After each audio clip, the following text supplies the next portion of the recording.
I spent an entire weekend in bed. Phone in hand, snacks within reach, curtains closed, telling myself this was self-care. That's what everyone online calls it now. Bed rotting. Rest reclaimed. By Sunday night, I didn't feel rested. I felt worse, heavier, guiltier. And I couldn't figure out why, because everyone made it sound like the healthiest thing you could do for yourself. So I looked into it, and what I found changed how I think about rest completely. Bed rotting isn't inherently bad. That's the part most critics of the trend get wrong. But it isn't automatically self-care either, and that distinction matters more than almost anyone talking about it online seems to realize. Here's the difference, and it's simpler than you'd expect. Real rest leaves you feeling restored. You come out of it lighter, re-engaged, ready to face whatever you stepped away from. That can absolutely happen in a bed for a few hours after a genuinely hard week. But there's a second thing wearing the exact same outfit, and it feels completely different from the inside. It's called avoidance, and it doesn't restore you. It just delays the moment you have to feel something you're trying not to feel. The tell isn't how long you were in bed. It's how you feel when you get out. Restorative rest leaves you lighter. Avoidance leaves you drained, anxious, and strangely guiltier than before you started, even though, on paper, you did nothing all day. That gap between nothing happened and I feel worse is the whole story, and it's the part the trend videos never mention. Here's why this happens, mechanically. When you're avoiding something uncomfortable, lying still doesn't actually turn your nervous system off, especially if you're also on your phone the entire time, which most bed rotting sessions include. Your body is motionless, but your mind is still scanning, still stimulated, still mildly on alert. You're not resting. You're pausing while staying just anxious enough underneath it to never fully settle. There's also a well-documented link between prolonged inactivity and worsened mood. It runs in both directions, which makes it sneaky. Feeling low makes you want to do less. Doing less, especially for extended stretches, tends to deepen that low feeling further. You don't notice the loop while you're inside it. You just notice that a day meant to help you feel better somehow left you feeling worse.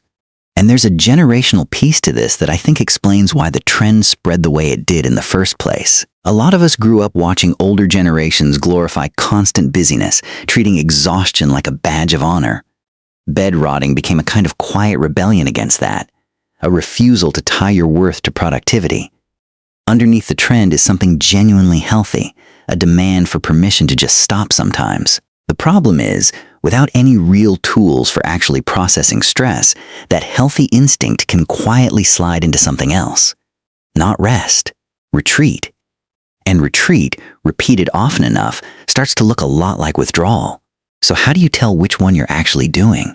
Ask yourself how you feel after, not during. During, both versions can feel identical, calm, numbing, a relief from everything demanding something of you. It's only afterward that they split apart. One leaves you steadier. The other leaves you more tired than when you started and a little more disconnected from everyone around you. Ask yourself if it's occasional or if it's becoming your default response to anything hard. A rough week followed by a slow Sunday is completely normal. A pattern where every difficult feeling gets met with hours of bed and a screen is a different thing entirely, and it tends to grow quietly, one just today at a time. Ask yourself what you're avoiding. Real rest doesn't need an excuse. Avoidance usually does, even if you haven't said it out loud to yourself yet. If there's a specific conversation, task, or feeling you're circling around every time you retreat, that's worth naming, honestly, even just privately. If you notice the avoidance pattern in yourself, the fix isn't forcing yourself to be productive out of guilt. That just replaces one form of pressure with another, and it rarely holds for long. The actual fix is lowering the bar for re-entry. Not a full day, fully on. Just one small, doable thing. Open a window. Sit up. Step outside for 5 minutes. The goal isn't motivation. It's lowering the threshold enough that starting doesn't feel impossible. And if this has been going on for a while, longer than a rough week or two, that's genuinely worth bringing to an actual therapist, not just something to quietly push through alone. Withdrawal that's lasted for weeks or months isn't a productivity problem. It's usually your nervous system telling you something needs real attention, not another slow Sunday. Here's what I want you to actually take from this. Rest is not the enemy. You do not need to earn stillness through exhaustion first. That instinct, the one telling you it's okay to just stop sometimes, is a healthy one, and you shouldn't feel guilty for having it. But rest and retreat are not the same thing, even though they can look identical from the outside. And even though social media has spent the last few years blurring that line into one trendy word, real rest brings you back. Avoidance just postpones the return. So the next time you're lying in bed, mid-scroll, telling yourself this is self-care, ask the only question that actually matters. When I get up, am I going to feel lighter? Or am I just going to feel like I hid for a while? That answer tells you everything the trend videos never will.